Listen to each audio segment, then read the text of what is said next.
I used to think intermittent fasting had a hidden power. Skip breakfast, compress the eating window, let insulin fall, turn on fat burning, watch the body finally obey.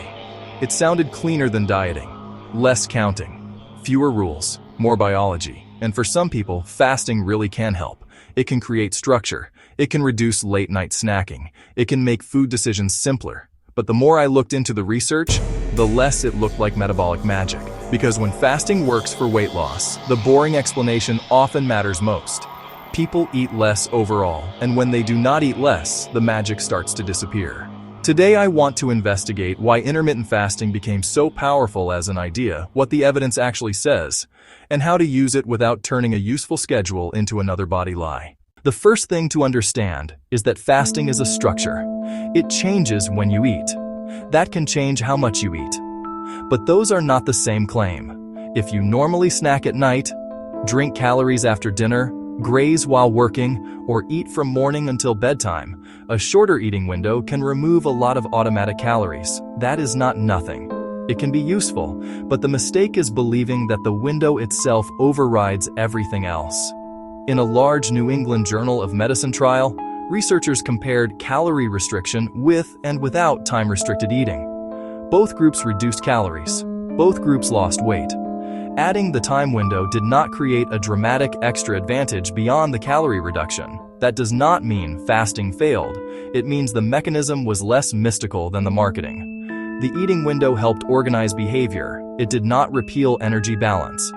This is where the internet often gets sloppy. It takes a real biological idea, like insulin changing after meals, and turns it into a simple story. If insulin is low, fat loss must happen. But the body is not a single switch. Fat storage and fat use are happening all the time.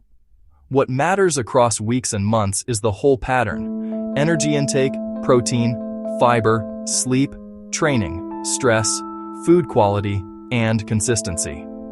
So the first practical question is not, what is the magical fasting window? It is, does this schedule help me eat better without making my life worse? The second problem is that fasting can make the clock feel more important than the food. People start asking whether they should eat at noon or 1 o'clock, whether coffee breaks the fast, whether a lemon in water ruins everything, or whether 16 hours is enough. But inside the eating window, the same old problems can remain. Ultra-processed snacks, low-protein meals, sweet drinks, huge portions, reward eating at night, not enough fiber, not enough real food. The clock can create discipline, but it cannot make a poor diet satisfying. This is why some people fast all morning, then feel out of control later. They arrive at the eating window hungry, proud, and ready to compensate. The first meal becomes too large. The second meal becomes chaotic. The evening becomes a reward for surviving the fast. And because the person followed the fasting rule, it feels confusing when progress stalls. This connects with the work of Dr. Krista Varady, who has studied alternate day fasting and time-restricted eating in humans. A consistent theme is that fasting can be a tool for some people, but adherence and total intake matter. It is not a free pass inside the window. Dr. Sachin Panda's work on circadian rhythms also made time-restricted eating popular. That research is important, especially for thinking about late-night eating and the body's daily rhythms. But the strongest practical lesson is not that everyone needs the same window. It is that constantly eating from early morning to late night may not be ideal for many people. That is a different claim from saying breakfast is toxic or fasting is required. The action step is simple. If you fast, build the eating window around real meals. Protein first, fiber second, mostly whole foods. Enough total food to avoid a rebound, and fewer ultra-processed foods that disappear before your body can register them. The window helps only if what happens inside the window helps. The third issue is psychological. Fasting can become a clean label for restriction. That matters because many people do not approach fasting neutrally. They use it after overeating. They use it to erase a weekend. They use it because they feel guilty. They use it to prove control. At that point, the schedule stops being a tool and starts becoming a punishment system. Fast, overeat, feel guilty, fast harder. The cycle looks disciplined from the outside, but inside it can be unstable. Dr. Ethan Weiss and other researchers have pointed out that time-restricted eating is not automatically superior for everyone. In some trials, the results are modest, and in real life, the best plan is often the one someone can repeat without creating compensation. That is the part the fasting hype often skips. If skipping breakfast makes you calmer, more consistent, and less snacky, it may be useful. If skipping breakfast makes you obsessed with food, irritable, low energy, or likely to binge later, the same tool may be wrong for you. And if you have a medical condition, take glucose-lowering medication, are pregnant, have a history of disordered eating, or are unsure how fasting affects you, this is not something to freestyle from internet advice. The body lie is not that fasting never works. The lie is that fasting works because it is a secret metabolic cheat code. The better frame is this: fasting is meal timing. Meal timing can shape behavior. Behavior can change intake.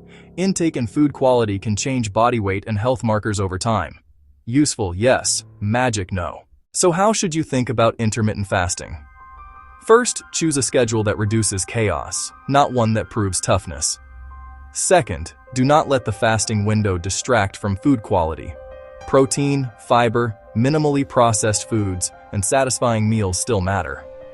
Third, watch what happens after the fast.